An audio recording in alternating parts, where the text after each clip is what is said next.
Barakatah Yahweh, Barakatah Yahweh Shai, Barakatah Yahweh, Barakatah Yahweh Shai, Barakatah Yahweh, Bahashem Yahweh Shai, Bahashem Racha HaKodash. All praises, honor, and glory to Yahweh, Bahashem Yahweh Shai, Bahashem Racha HaKodash. Why, double honor to the elders and apostles of Great Millstone, and shalom to the hopeful elect brothers and sisters that believe in His word and that fear in Yahweh, or Yahweh Shai. And this is going to be an in-transit video, quick video, and really I was inspired by this, by the video that the brother Amawan Gabar did. See if I can find it real quick.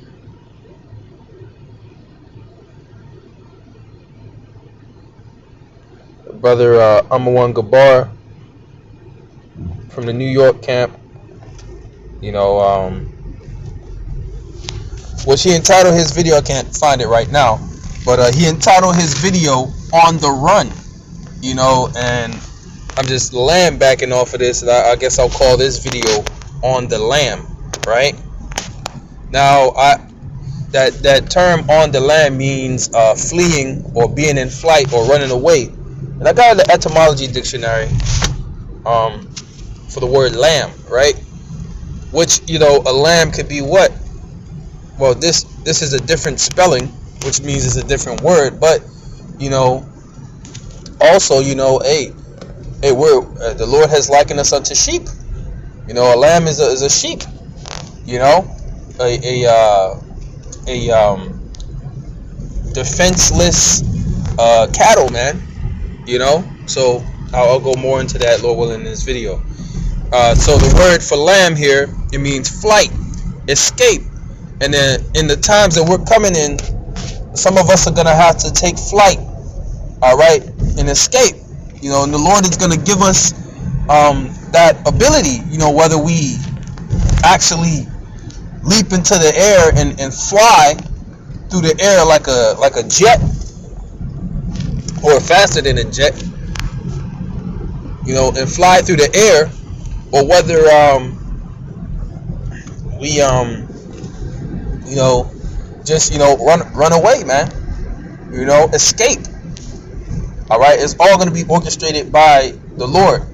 All right, and I've had me and other brothers in the truth, they have been having visions of fleeing, man, having to run from whether it be military troops or martial law troops, or running from zombies or what have you, people who are infected with different things, cannibals. I've had different visions of fleeing from these different situations during Jacob trouble, right? But we're going to be on the lam, as they say, right? Meaning we're going to be on the flight, on the escape, running away. It says, as on the lamb in a pickpocket sling. And a pickpocket is someone who steals valuables from somebody in public. But right, it says here, from a U.S. slang verb, meaning to run off, and that's the definition that we're going with. We're going with the one that they use today, the slang that we use, right? But the original definition means to beat. All right, from lambast, which means to beat. All right, and that's a British slang. So right, we're gonna be on the lam, man. And we're gonna be, we're gonna be in physically helpless positions, and that's how the Lord is gonna show His power. All right, He's gonna show His power in our weakness. All right, we might be on the run for a minute and then get backed into a corner, in some shape or form. All right, and be met with multiple different weapons and soldiers of Esau Edom, man, right? Because he's coming down with that great wrath, because he can see that his time is short and he needs to enact his NWO, all right, and rid those who would pose a threat. And those who pose a threat are who? The Israelites, all right, and more effectively, the elect of Israel pose the biggest threat, right? So they're gonna come after those that fear the Lord, as the scriptures say, still spoiling and destroying them that fear the Lord. This is Revelation 12:12. It says, "Therefore rejoice, ye heavens, and ye that dwell in them." Right? "Woe to the inhabitants of the earth and of the sea, for the devil is come down unto you, having great wrath, because he knoweth that he hath but a short time." So this is why he has this great wrath, because he could see that his kingdom is almost through. All right, he can see that his kingdom is almost up. He sees the chariots circling the earth and appearing here and appearing there. He sees the great army of the Lord, the elect, raising up, okay, standing upon their feet, coming into the knowledge of themselves and of the Most High, and believing and fearing and repenting, right? He sees all these different things coming to pass. He sees the gigantic chariots that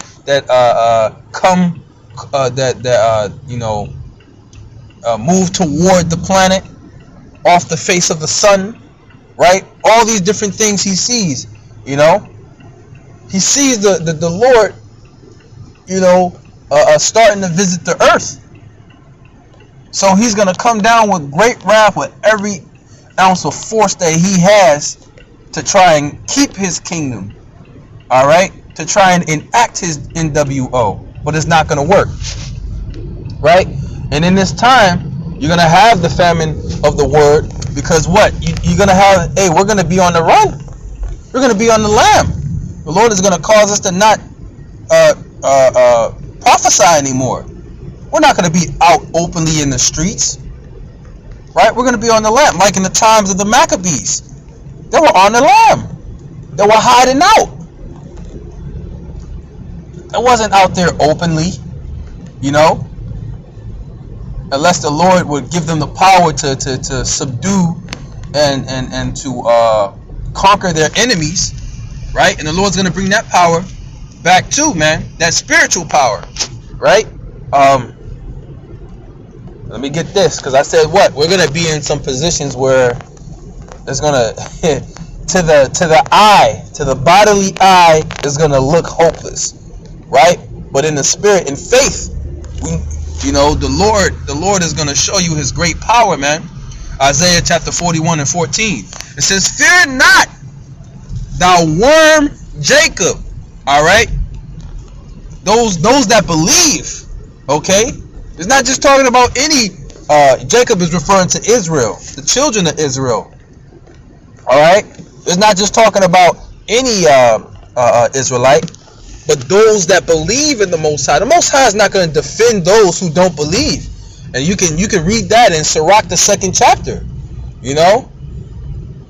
It says, "What will you do?" Basically, when the day of the Lord come, you'll not be defended. Right? So if we trust and believe and have faith in Yahweh Ba'ashem Yahushai, he'll defend us. And this is a motivation. To myself first and foremost, and also to those brothers that are edified and that listen to my videos. All right, but here it says, "I will help thee." All right, Salakia. Let me read that again. "Fear not, thou worm Jacob." A worm is a helpless, defenseless animal. All right, a bird can snatch it up out of the ground. An animal can snatch it up and eat it. Right, it has no defenses. All right, and as the scriptures say, we are sent as sheep in the midst of wolves. So, in like manner, a sheep is a defenseless animal, So we're gonna be physically defenseless, all right. But it says what? It says, "And ye men of Israel, okay, I will help thee, saith Yahweh Ba'ashem Yahushai." That's the supreme power. All right, and thy Redeemer, the Holy One of Israel. There you go. So the power of Israel, the power of Jacob, is going to defend his elect, the elect of his nation. So, we're going to be put in these situations, but the Lord is going to show us his great power, man. He's going to show his great power. So, hey, we have nothing to fear so long as we do that which is pleasing in the sight of Yahweh Ba'ashem Yahushai.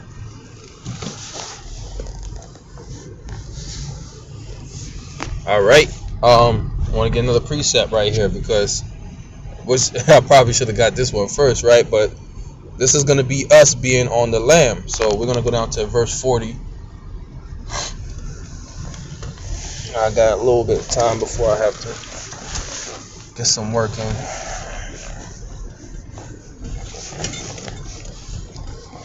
Here we're going to go down to verse 40.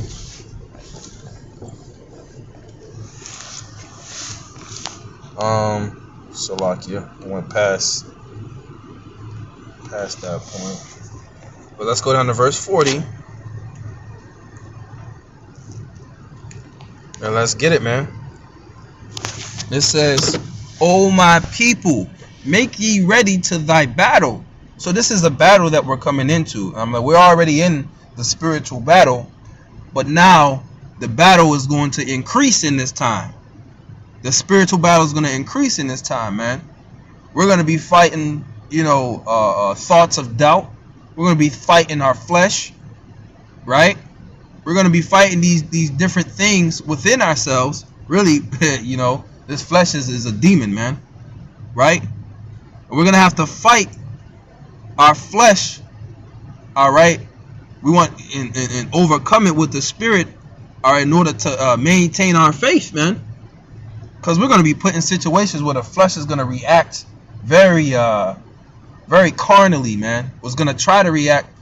You're going to have the impulse to react carnally, right? But that's why, we want these scriptures to remind us of the spiritual things, man. To remind us of the promise of the Most High, to remind us of the prophecy, all right? And to comfort us in these times of trouble. Like the scriptures say, knowledge and wisdom shall be the stability of thy time, to keep us stable, right? It says, make you ready to thy battle, and in those evils be even as pilgrims upon the earth. So in those times, those evil times, you're gonna have martial law troops marching through the streets. You might have infectious people who have been infected by a disease that turns them into cannibals and flesh-eating humans, and wild animals out and about, ripping people to shreds, and the apparition, all types of judgment just coming out, man, right? But if you've been sighing and crying for the abomination that's done in the midst thereof, you should have that mark of exemption, okay, upon your head, man. And that's comforting to know that you spoke out, and your actions, all right, your sentiment was against what this devil has set up in this society, man.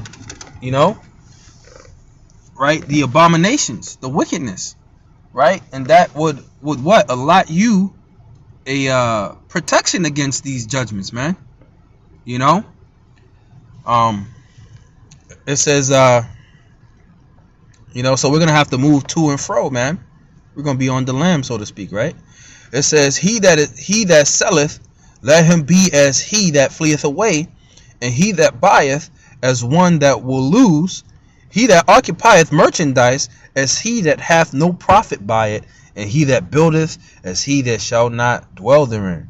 So all the different things that we have, your car, your house, you might have bought a house, different possessions, your clothes, your favorite instrument, $1,000 instrument that you might have bought, because you got some expensive instruments out here.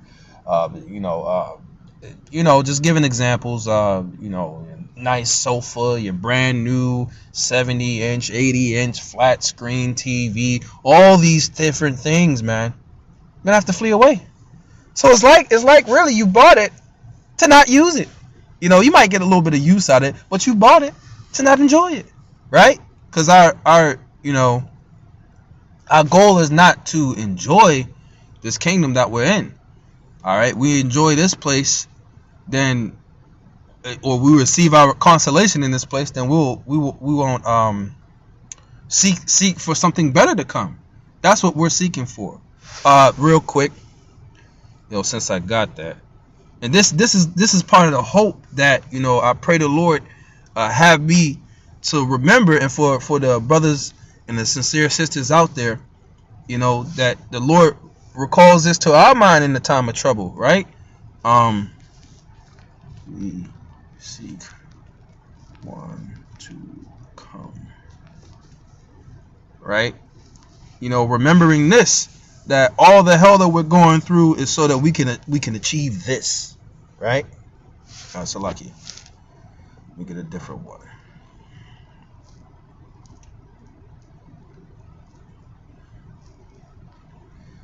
Let me see, 14. Let me see if I can get 15 tube.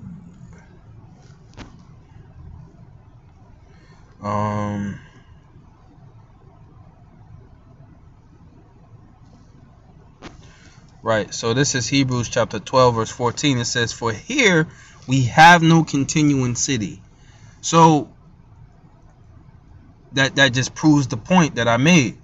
Hey, we're gonna have to flee from these things, but also on top of that, these things are gonna be destroyed. America is a temporary civilization, man. It's a temporary kingdom, a temporary city. It's temporary. So here we have nothing that can continue.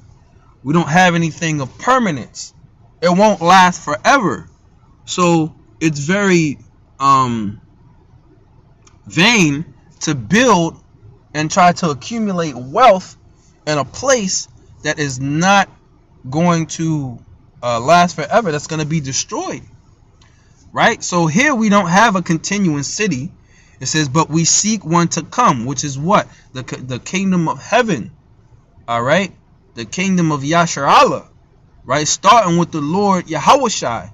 All right? And those of the 12 on down. All right?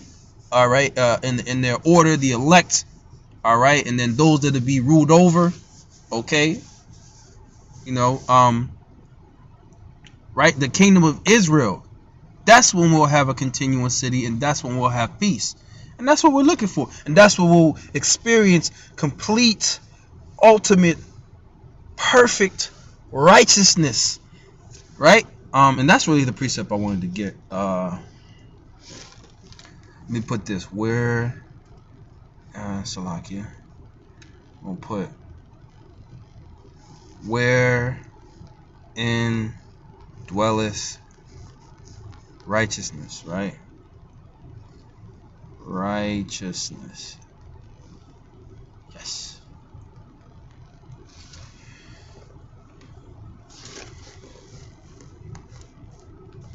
This is 2 Peter chapter 2 verse 13. It says, hold on. Let's see if we can get more. 13. Here we go. This just proves what I was just saying. It says it better. This is 2 Peter chapter 3 verse 11. It says, seeing that all these things shall be dissolved, what manner of persons ought ye to be in all holy conversation and godliness? Right? So all these all the things that we see around us is going to be dissolved. All right? That fire is going to dissolve it. It's going to obliterate and disintegrate all the things around us, man. If you can imagine, you might be riding down a highway and you see buildings and cars. Imagine all of that just on fire, man, turning into ashes. The sky is red, and the cars around you are on fire, right? Everything's on fire, heat, intense heat. That's incoming call. unfathomable Press the pickup button to answer. to Incoming call. imagine. Press the pickup button to answer. Salakia. It says, and I'm gonna have to just, stop it here. I'm gonna just hop down to the point. It says, nevertheless, we, according to his promise, look for new heavens and new earth wherein dwelleth righteousness. Right? And that's what we're looking for. So, Lord willing, you were edified. And with that, I'm gonna say shalom.